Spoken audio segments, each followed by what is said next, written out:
ಸಂತೋಷ ಏನು ಉಲ್ಲಾಸ ಏನು ವಿಶೇಷ ಈ ದಿನ ಎಂದು ಮುಗಿಯದ ಪ್ರೇಮ ಬಂಧನ ಜನ್ಮ ಜನ್ಮದ ಆತ್ಮ ಬಂಧನ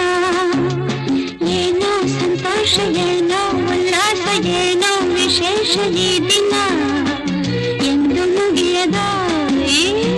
ಪ್ರೇಮ ಬಂಧನ ಜನ್ಮ ಜನ್ಮದ ಆತ್ಮ ಬಂಧನ